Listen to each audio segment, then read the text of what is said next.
গ্রেফতার হয়ে গেলে আমরা দোয়া করতাম যেন সে আসলে গ্রেফতার তাকে দেখানো হয়, এবং এইটা করলে আমরা খুশি হয়ে যাইতাম যে না, বেচারা গুম হয় নাই, একটা মিথ্যা মামলায় ঢুকছে, হয়তো ডিবি অফিসে নিবে, বাট বাঁচায় রাখবে, তারা মেরা ফেলবে না। বাংলাদেশে আইন দিয়ে সমস্যার সমাধান করবার চেষ্টা করাটা সবসময় হয় আসলে, কিন্তু আমার কাছে মনে হয়েছে যে একটা জাতি সিম্পলি আইনের উপরে ভিত্তি করে তার আচরণকে সংশোধন করতে পারবে না কখনো। এটার জন্য দরকার হচ্ছে কালচার। সিভিলাইজেশন ডেভেলপ করে একটা কালচারাল সেন্সিবিলিটির জায়গায় ডেভেলপ করার মধ্য দিয়ে। আমাদের সমাজে কখনো আপনার স্কুলগুলোতে পার্টিকুলারলি কখনো শেখানো হয় নাই, বোঝানো হয় নাই যে পাবলিক স্পেসে কি বলা যাবে, কিভাবে বলা যাবে, কতটুকু বলা যাবে। আমি লন্ডনে স্কুলে কলেজে কাজ করেছি, সেইটা আমার জন্য অনেক বড় আই ওপেনিং ছিল। ইংল্যান্ডে আমরা যারা লম্বা সময় ছিলাম, আমরা আসলে স্কুল কলেজ বিশ্ববিদ্যালয় থেকে খুব এমন বই পড়েছি যে এই বইগুলো কোনোদিন বাংলাদেশে পড়া যাইতো না অথবা পড়ানো হয় না, এই ব্যাপারটা তা না।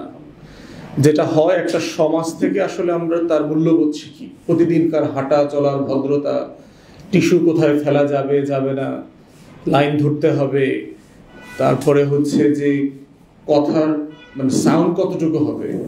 আমার মনে আছে যে আমরা যখন ক্যান্টিনে খেতে বসতাম, 15-20 জন আমাদের সাদা কলিগরা মিলে একই টেবিলে, পাশের টেবিলে বসে খাচ্ছে, প্রচুর হাসাহাসি করতে দেখতে পাচ্ছি, কিন্তু কোনো শব্দ শুনতে পাচ্ছি না, এবং পাশের টেবিলে কি কথা বলছে সেটাও শুনতে পাচ্ছি না। কিন্তু ওই ক্যান্টিনে যদি আমাদের এই উপমহাদেশের কোনো 2 জন ব্যক্তি একসাথে বসেন, ক্যান্টিনের পাশের রুম থেকেও শোনা যাবে যে নিশ্চয়ই বাদামি রঙের 2 ভদ্রলোক এখানে বসে চিৎকার চেঁচামেচি করছেন, অথচ তারা খুবই ইনোসেন্ট কনভারসেশন করছেন। কিন্তু আমাদের কখনো বলা হয়নি যে এটা করা যাবে না, আরো আস্তে কথা বলা যাবে। এখন প্রশ্ন হচ্ছে, গত 4-5 বছর ধরে তো আমরা আসলে যতটুকু আস্তে কথা বলা শিখেছিলাম, এটার থেকে অনেক বেশি জোরে চিৎকার করা শিখেছি। আমাদের ঘরের লোকজন আমাদেরকে বলে যে তুমি ক্রমান্বয়ে অভদ্র এবং রূঢ় আচরণ করতেছো, এবং একটা ফ্যাসিবাদ যে কিভাবে আমাদের চরিত্র বদলায় দেয়, সে আমাদেরকে ভদ্র করবার বদলে ক্রমান্বয়ে আমাদেরকে একটা অভদ্র জাতিতে পরিণত করে, সেটা আমরাই এটার এক্সাম্পল, একেবারে ভিভিড এক্সাম্পল। আমরা দেখতে পাচ্ছি এটা কিভাবে করছে। এই জন্য মনে হয় যে মেয়েদের সাথে চলাফেরা, আচরণের যেই ম্যাচুরিটি তার দরকার, এটা বাংলাদেশে বিভিন্ন কারণে নাই আসলে, আমার কাছে মনে হয়েছে আর কি।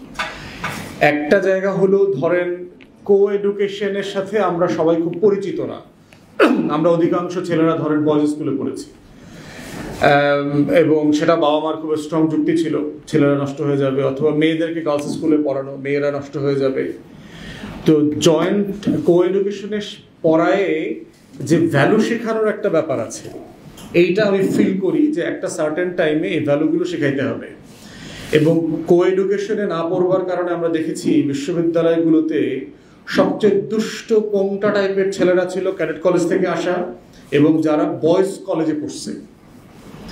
যারা কো এডুকেশন থেকে আসছে তারা দেখতাম যে মেয়েদের সাথে আচরণে অনেক বেশি অভ্যস্ত আর কি, সে তার নার্ভাস ব্রেকডাউন হয় না। আমরা যারা বয়েজ স্কুলে পড়ছি, আমরা অন্য কাজে ব্যস্ত ছিলাম, তা আমরা হলাম সিম্পলি অ্যাভয়েড করতাম, কথা বলতে ভয় পাইতাম, কথা বলতাম না।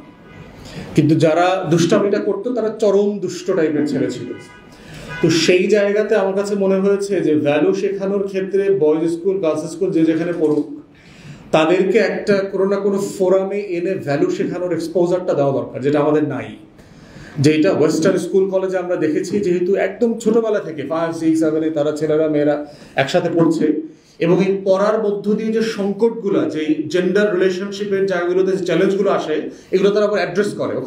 ওখানে থেরাপিস্ট আছে, ওখানে সাইকিয়াট্রিস্ট আছে, ওখানে নার্স আছে, ওখানে স্পেশাল নিডের টিচার আছে স্কুলগুলোতে, এবং তারা এটা ড্রিল করে যে মেয়ের সাথে কিভাবে কথা বলতে হবে, অথবা ছেলের সাথে কি কথা বলা যাবে, কি বলা যাবে কি বলা যাবে না, এই ভ্যালু সিস্টেমটা ডেভেলপ করে, এবং এটাই পরবর্তীতে সোসাইটিতে আপনার রিফ্লেক্টেড হয়।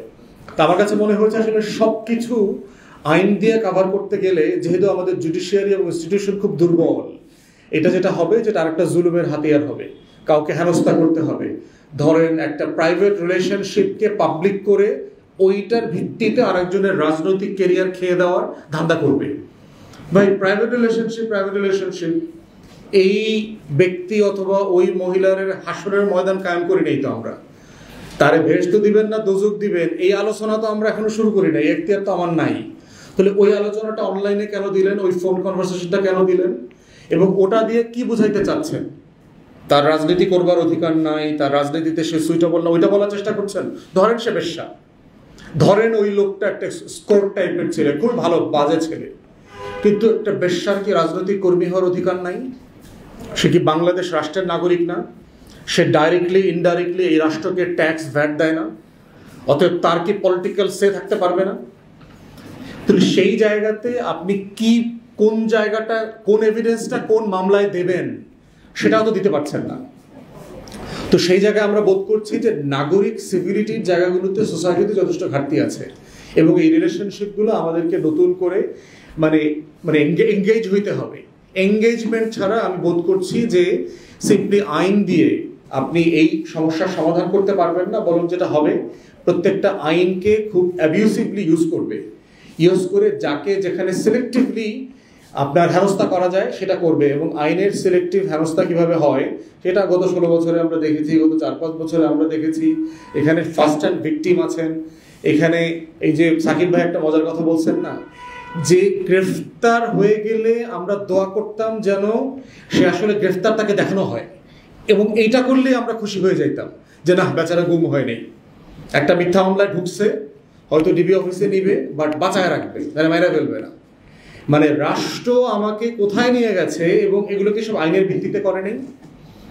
একটা লোককে যে হাত পায়ের নখ তুলে দিচ্ছে সেটা আইনের ভিত্তিতে এই দেশে করেছে। রিমান্ডে কিসের ভিত্তিতে নিয়েছে? হাসিনা তো বেআইনি করে নেয়নি, আইনের ভিত্তিতে নিয়েছে। আইনের ভিত্তিতে নিয়েই তার হাত পায়ের নখ, দাঁত, তারপরে কাপড় চোপড় খুলে ইলেকট্রিক শক দেওয়া সব করেছে, আইনের ভিত্তিতে করেছে। তো এই জন্য আমি যখন সাইবার বুলিং এর ব্যাপারগুলো দেখছি আমার কাছে মনে হচ্ছে, এবং এটা কিন্তু একটা গ্লোবাল ফেনোমেনা। ব্যাপারটা এরকম না যে বাংলাদেশে রাষ্ট্র দুর্বল, সরকার দুর্বল, আইনি কাঠামো দুর্বল, বাংলাদেশে হচ্ছে, বাস্তবতাটা তা না, ইটস এ গ্লোবাল ফেনোমেনা। আমি বহু ফিমেল এমপিকে চিনি ব্রিটিশ পার্লামেন্টে যে পলিটিক্স ছেড়ে দিয়েছে শুধুমাত্র বুলিং হ্যান্ডেল করতে পারে নাই। ফ্যামিলি ব্রেকডাউন হয়ে যাচ্ছে, ছেলেমেয়েরা মেনে নিতে পারছে না এই সিচুয়েশনগুলোকে, রিলেশনশিপগুলোকে হ্যান্ডেল করতে পারছে না, পলিটিক্স ছেড়ে দিয়েছে। ওয়েস্টে এই ধরনের প্রচুর ঘটনা আছে। অতএব এই গ্লোবাল ফেনোমেনাটাকে আমার একটা মূল্যবোধ, একটা ভ্যালু সিস্টেম ইম্পোজ করতে হবে আমার স্কুল, কলেজ, বিশ্ববিদ্যালয়, সোসাইটিতে। এটার মধ্য দিয়েই হচ্ছে এটা ম্যানেজ করতে হবে। দ্বিতীয়ত হচ্ছে জুডিশিয়ারির বিষয়টা হচ্ছে একটা গুরুত্বপূর্ণ জায়গা। যেহেতু আইনের রেফারেন্সের কথা বারবার বলা হচ্ছে যে এইটা পরিষ্কার করা হয় নাই, এইটা পরিষ্কার করা হয় নাই, দুনিয়ার কোনো আইনে লেখা প্রত্যেকটা শব্দ পরিষ্কার করা হয় না, করা সম্ভব না, প্র্যাকটিক্যাল না। তাহলে এটা হয়টা কি? পথ চলতে চলতে যেটা হয়, একটা ফেয়ারনেস এবং জাস্টিসের আইডিয়া ইনস্টল করা থাকলে সোসাইটিতে, ইনস্টিটিউশনের ভিতরে, সে প্রত্যেক দিন ওই ফ্রেমের ভিতরে এটা ইনস্টল করে যে এই আইন দিয়ে আসলে কি আমি জুলুম করছি? এটা তো একটা ইনস্ট্রুমেন্ট। এই যে সাইবার অধ্যাদেশ করা হচ্ছে, এটা তো ইটসেলফ একটা জাস্টিস না, এটা একটা ইনস্ট্রুমেন্ট টু প্রোভাইড জাস্টিস। তো জাজ এবং জুডিশিয়ারি প্রতিদিন যেটা করে পশ্চিমের ইনস্টিটিউশনগুলোতে, সেটা হচ্ছে এই ইনস্ট্রুমেন্টটাকে সে জাস্টিসের জন্য ডিসপেন্স করে, ইউজ করে, এবং সরকারকে সে বারবার মনে করিয়ে দেয় যে এই শব্দটা ডিফাইন করা দরকার, এই শব্দটা ঠিক হয় নাই, এই শব্দ দ্বারা তোমরা যা বোঝাচ্ছ জাস্টিস সেটা বোঝে না, ইনসাফ এটা বোঝে না।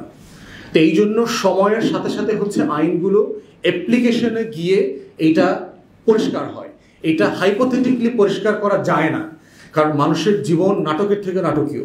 এটা প্রত্যেক দিন এক একজনের জীবন এক একভাবে আসবে। তখন জাজকে বসে বেঞ্চে চিন্তা করতে হবে যে এটার মাধ্যমে ইনসাফটা আমি কিভাবে কায়েম করব। এই জন্য হচ্ছে একটা সিম্পল ক্লোজ করে দেওয়া দরকার যে এই আইনের প্রভিশনের মধ্য দিয়ে কারো ফান্ডামেন্টাল রাইটস যেন ব্রিচ না হয়, কারো প্রতি বেআইনি, আনজাস্ট, আনফেয়ার কোনো আচরণ যেন রাষ্ট্র চাপিয়ে না দেয়। এরকম সিম্পল একটা ক্লোজ দিয়ে দিতে হবে। তখন যেটা হবে, বাকি যত কিছুর এক্সপ্লেনেশন, ইন্টারপ্রিটেশন আপনারা এক্সপেক্ট করছেন, যেটা ফিজিবিলি দেওয়া সম্ভব।